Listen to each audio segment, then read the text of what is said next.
Sometimes the person holding a band back is the one standing right next to them on stage. A lineup change that looks like a crisis often turns out to be the best thing that ever happened. Here are the top 10 bands that became more successful after removing a member. Number 10, Genesis.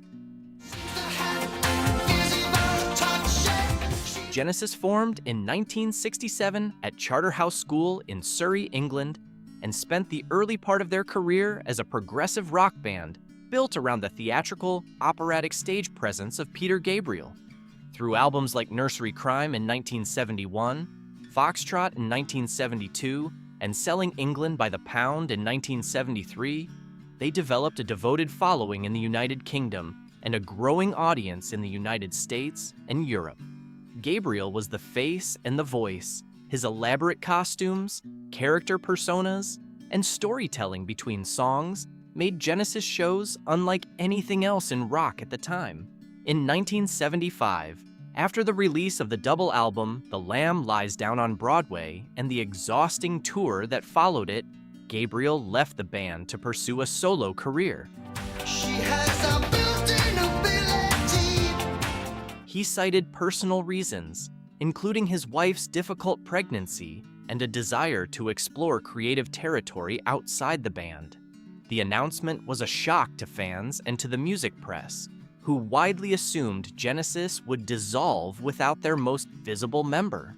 Instead, drummer Phil Collins stepped to the microphone as lead vocalist. The transition was not immediate or obvious. They auditioned over 400 singers before deciding Collins was the answer they had been sitting beside the whole time. What followed was a commercial transformation of extraordinary scale. A Trick of the Tail in 1976 performed better in the United States than any previous Genesis album and earned strong critical reviews that defied expectations. Wind and Wuthering in 1977 continued the momentum, as did And Then There Were Three in 1978. By the early 1980s, with Duke in 1980 reaching number 1 in the United Kingdom and Abacab in 1981, Genesis had become a mainstream rock act with genuine radio presence on both sides of the Atlantic. Invisible Touch in 1986 reached number 1 on the Billboard 200 in the United States and produced 5 top 5 singles from a single album, something the Gabriel-era band never came close to achieving. The title track reached number 1 on the Billboard Hot 100, the first and only time Genesis topped the American singles chart. Collins simultaneously built a solo career that made him one of the most commercially successful solo artists of the entire decade. Peter Gabriel also thrived. His 1986 album so produced Sledgehammer and was a massive international hit, but the band Gabriel left behind became demonstrably and measurably larger without him than it had ever been with him, which may be the cleanest example of this phenomenon in rock history. Number 9, Black Sabbath. Black Sabbath created heavy metal. That is not a contested claim. It is simply what happened in Birmingham, England in 1970 when Ozzy Osbourne, Tony Iommi, Geezer Butler, and Bill Ward released their debut album and invented a genre. The band went on to produce a string of albums through the 1970s that defined what heavy metal was and could be. Paranoid, Master of Reality, Sabbath Bloody Sabbath, and others that shaped the sound of rock music for the following 50 years. By the late 1970s, Ozzy Osbourne's increasing unreliability, driven by escalating alcohol and drug dependency, had made him impossible for the band to function around effectively. Rehearsals were missed, performances were erratic, and the creative partnership that had defined the band's best work had become difficult to sustain. He was fired in 1979. The remaining members, Tony Iommi, Geezer Butler, and Bill Ward, replaced him with Ronnie James Dio, a vocalist from the band Rainbow, whose previous work included Time with Elf and a remarkable run of albums with Ritchie Blackmore. Dio's voice was technically more powerful and considerably more controlled than Osbourne's had been in years. An operatic tenor capable of enormous range without the roughness and unpredictability that had come to characterize Osbourne's late 1970s performances. The result was Heaven and Hell, released in April 1980. The album reached number 9 on the Billboard 200 in the United States and number 5 in the United Kingdom, and it became one of the most well-regarded albums in Black Sabbath's entire catalog, cited regularly by metal musicians and critics as a genuine high point. Dio's presence gave the band a different character, darker in a more considered way, more precise in its construction, and more lyrically ambitious. The partnership produced a follow-up album, Mob Rules, in 1981, which also performed strongly. Dio left in 1982 following creative tensions with Iommi, and a long series of vocalist changes followed. Ian Gillan of Deep Purple, Dave Donato, Glenn Hughes, Ray Gillan, and Tony Martin each held the position at various points through the 1980s and 1990s. Osbourne returned briefly for reunion tours and the 1997 reunion album, Reunion. Dio returned for a second run under the Black Sabbath name from 2006 to 2010, performing as Heaven and Hell. He died in May 2010 from stomach cancer. The revolving door of vocalists makes the full history complicated, but the initial decision to replace Osbourne with Dio was a significant artistic and commercial success that demonstrated the band's ability to survive and even improve through a change that appeared to be an ending. Number 8, Fleetwood Mac. Fleetwood Mac existed as a British blues rock band through the late 1960s and early 1970s, built around the guitar work of Peter Green. Green was one of the most gifted blues guitarists of his generation.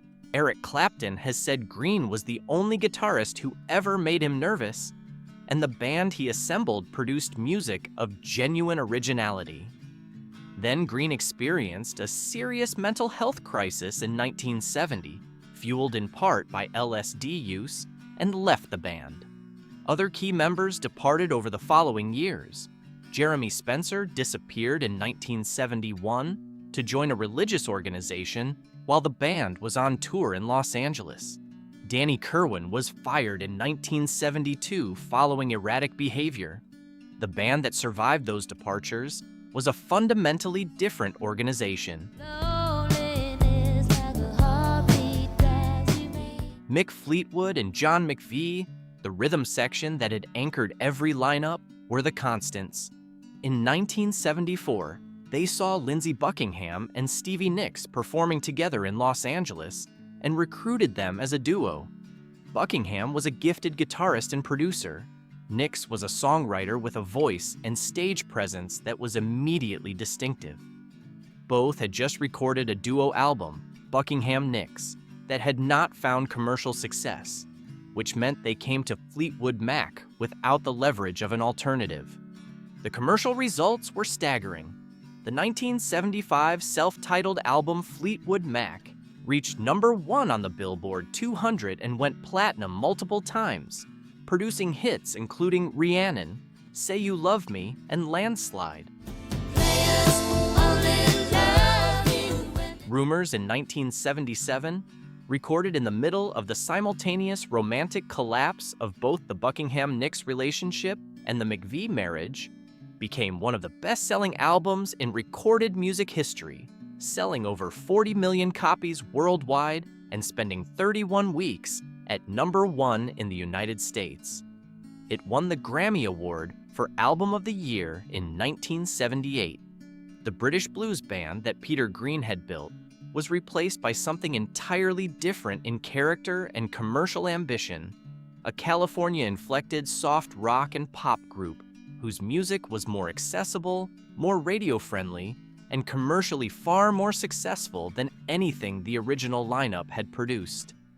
The departures that appeared to be catastrophic were, in retrospect, the necessary preconditions for one of the most extraordinary commercial runs in the history of popular music. Number 7. Eagles. The Eagles formed in Los Angeles in 1971 from the backing band that Linda Ronstadt had been touring with, and their early sound was rooted in country rock and the California sound that had developed from that world. Bernie Leadon was a founding member, a multi-instrumentalist who played banjo, guitar, and mandolin, and whose country sensibility was fundamental to the band's original identity. He co-wrote several of their early songs and was integral to what made the first few albums distinctive. By the time One of These Nights was released in 1975, the band had already moved toward a harder, more electric sound, and Leadon's country-oriented aesthetic was increasingly at odds with the direction Don Henley and Glenn Frey were pursuing. Leadon left in December 1975. Welcome to the Hotel California. The band replaced him with guitarist Joe Walsh, whose background was in hard rock. He had been the lead guitarist of the James Gang and had released several solo albums. The commercial consequence was immediate. Hotel California in 1977 reached number 1 on the Billboard 200, spent 8 weeks at the top, produced 2 number 1 singles, and became one of the best-selling albums of the decade. Walsh's guitar work on the title track's extended outro became one of the most recognized pieces of guitar playing in rock history. The band that Bernie Leadon had helped build reached heights that were only accessible once his sensibility had been replaced by something harder and more radio-dominant. Leadon has been gracious about this in interviews, generally acknowledging that the direction was moving beyond what he wanted to do. He was right, that it was moving, and it moved to the most successful period in the band's career. Such a lovely place, such a lovely place. Number 6. The Doobie Brothers. The Doobie Brothers formed in San Jose, California in 1970 and built their sound around Tom Johnston's vocals and rhythm guitar, a hard-charging, good-time rock and roll approach that produced hits like Listen to the Music, Long Train Runnin', and China Grove in the early 1970s. Johnston was the voice most people associated with the band through their first phase of commercial success. In 1975, Johnston developed a serious stomach ulcer that forced him off the road and out of the studio for an extended period. The band brought in Michael McDonald, a keyboardist and vocalist with a background in studio session work and a stint as a touring member of Steely Dan, initially as a touring replacement for Johnston on lead vocals. McDonald's voice and songwriting sensibility were fundamentally different from Johnston's. Smoother, more soul-influenced, built around complex chord structures and keyboard arrangements, and featuring a warm falsetto that had no precedent anywhere in the band's earlier work. The results were transformative. Never coming near what you wanted to say. Taking It to the Streets in 1976, written by McDonald, signaled the shift in sound clearly enough that fans either embraced the new direction or rejected it, depending on what they had liked about the first era. It Keeps You Runnin' also found significant radio success. But the full commercial validation of the change came in 1979 with What a Fool Believes, co-written by McDonald and Kenny Loggins. The song reached number 1 on the Billboard Hot 100 and won the Grammy Award for Record of the Year and Song of the Year. The album, Minute by Minute, reached number 1 on the Billboard 200, the first number 1 album in the band's history. The McDonald-era Doobie Brothers were a fundamentally different band from the Johnston-era version in almost every musical sense, and by most commercial measurements, they were significantly more successful. Johnston eventually returned to the band in the 1980s after recovering, and the full history of the Doobie Brothers involves a long continuation with both men playing roles at various points. But the peak of the band's commercial achievement, the Grammy wins, the chart toppers, belongs entirely to the period when their original lead vocalist was absent and McDonald was filling his place. Number 5, Van Halen. Van Halen defined arena rock in the late 1970s and early 1980s. David Lee Roth was the frontman, acrobatic, larger than life, constitutionally incapable of being ignored.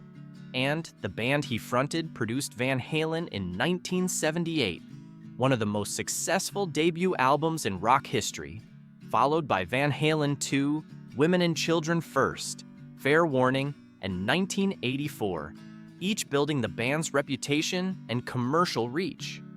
Eddie Van Halen was rewriting what was possible on guitar, and Roth was providing the theatrical excess that made the whole thing impossible to look away from. In 1985, Roth left the band, or was pushed out, depending on whose account you read, following prolonged conflicts over the band's creative direction, Roth's desire to pursue film projects, and a disagreement over whether the band should appear in a Pepsi commercial that Roth ultimately did on his own. The parting was not graceful. The remaining members, Eddie and Alex Van Halen and bassist Michael Anthony, recruited Sammy Hagar, the frontman of the hard rock band Montrose, and a successful solo artist who had charted multiple times through the early 1980s. Hagar's style was more melodic and less theatrical than Roth's, and his voice had a warmth and range at the top end that suited the more polished, keyboard-driven direction Eddie Van Halen was pursuing.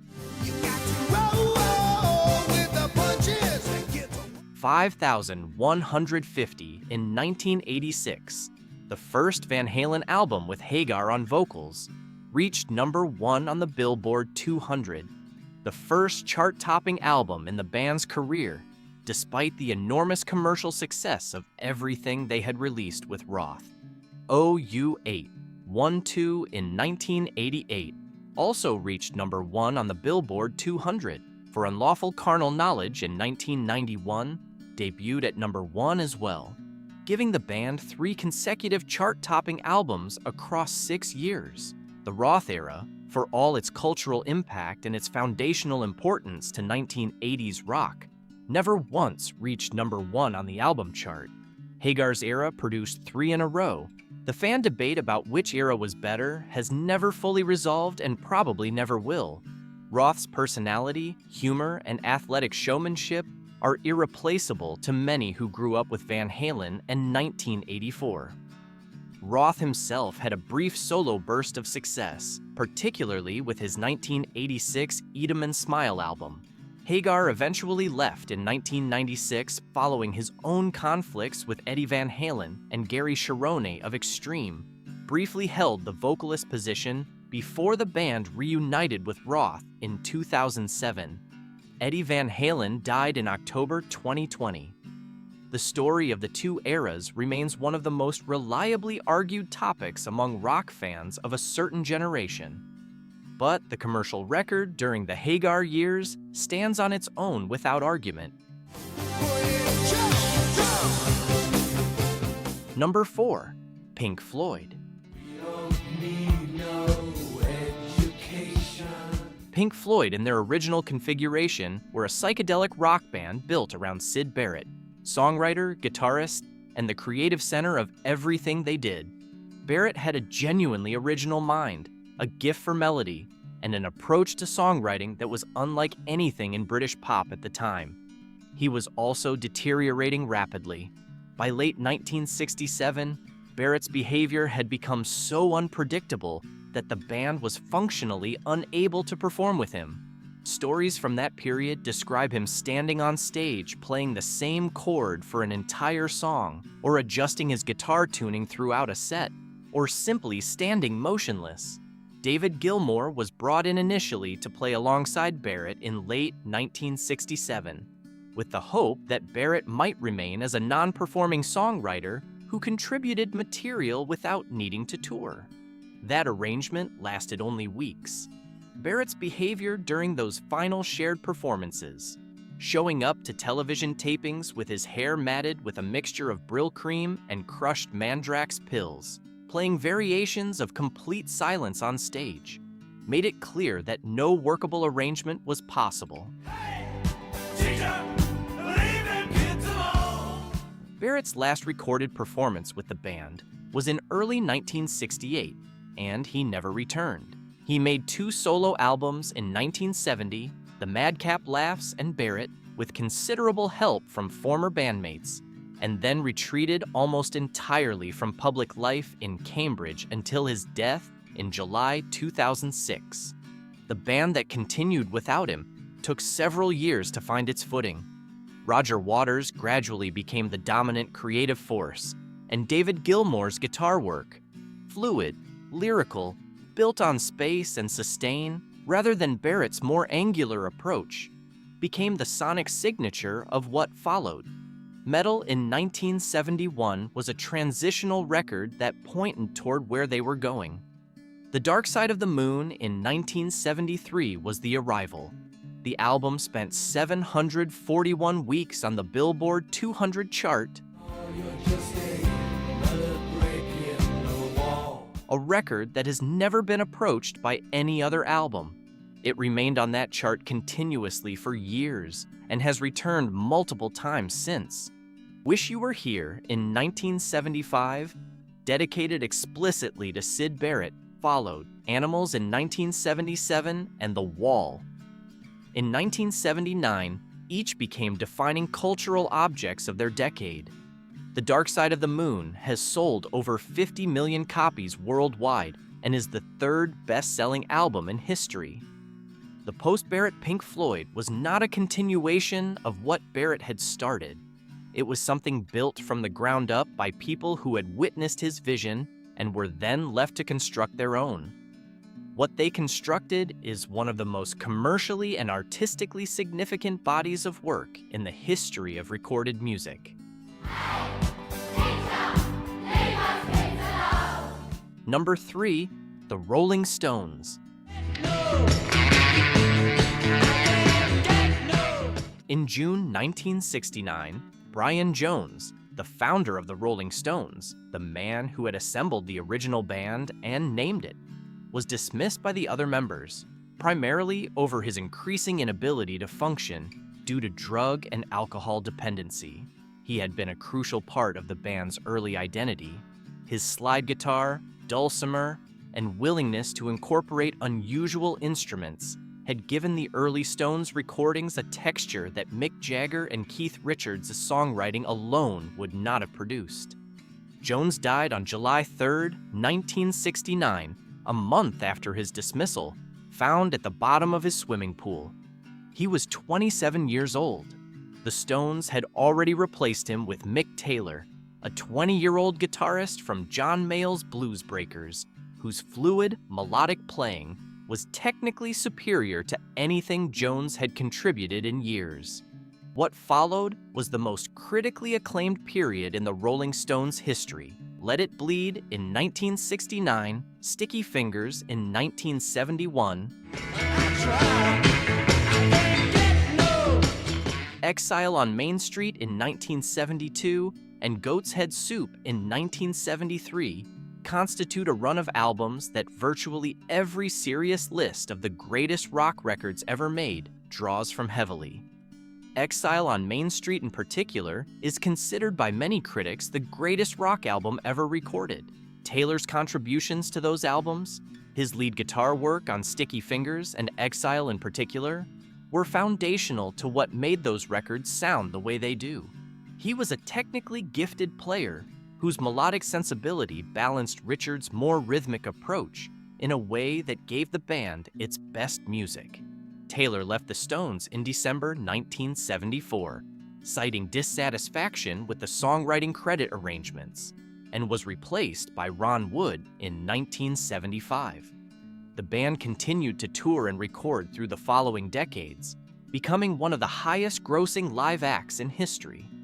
But the records they made in the years immediately following Jones's departure, with Taylor on lead guitar and the band at the absolute peak of their creative powers, are the ones that secured their permanent place in the history of the music. That's what I say. Number 2, AC/DC.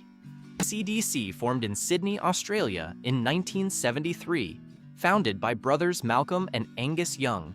Their early albums through the 1970s, High Voltage, Dirty Deeds Done Dirt Cheap, Let There Be Rock, Powerage, and Highway to Hell, built them a ferociously loyal following in Australia, the United Kingdom, and the United States.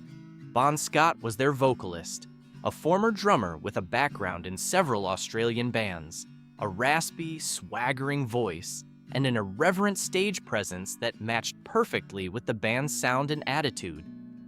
Scott died on February 19, 1980, after a night of heavy drinking, found unconscious in a friend's car. He was 33 years old.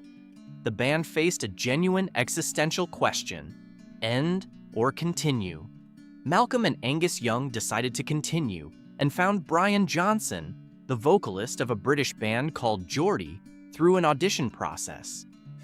Back in Black, released in July 1980 as a tribute to Bon Scott, became one of the best-selling albums in history, second only to Thriller by Michael Jackson, among the best-selling albums ever recorded.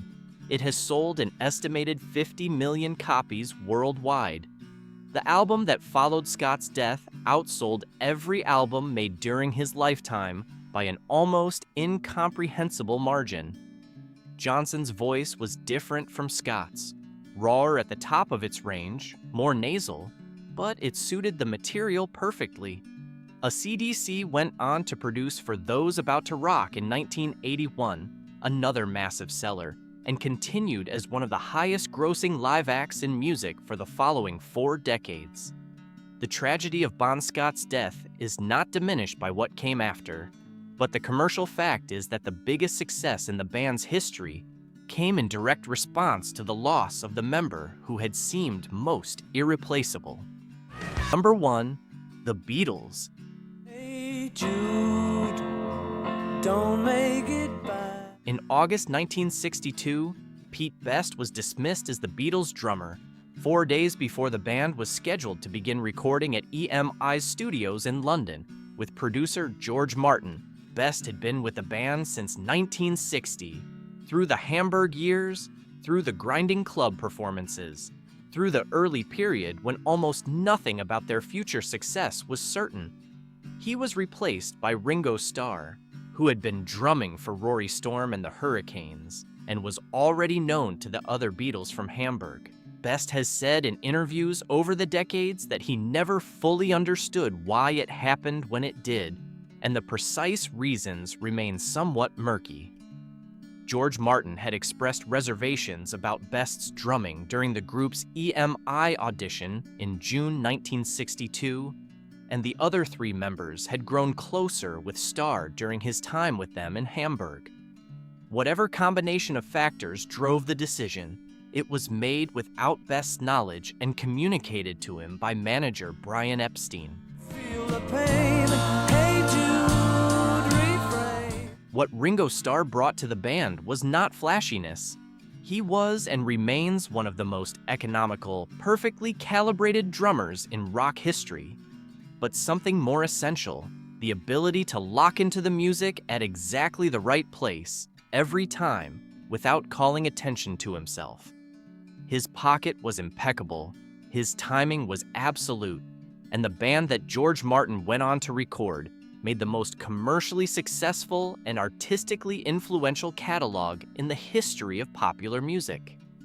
13 #1 albums in the United Kingdom, 20 #1 singles on the Billboard Hot 100, the Ed Sullivan appearance in February 1964 that remains one of the most watched television events in American history, Revolver, Rubber Soul, Sgt. Pepper's Lonely Hearts Club Band, Abbey Road, records that defined what the studio could do and what popular music could mean.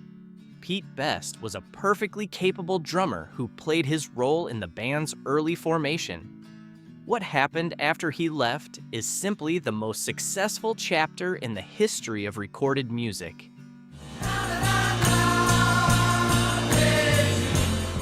It is never easy to watch someone leave a band or be pushed out of one. But sometimes the change that looks like an ending turns out to be the beginning of the best part. If you enjoyed this one, please hit the like button and subscribe. There is always more to uncover.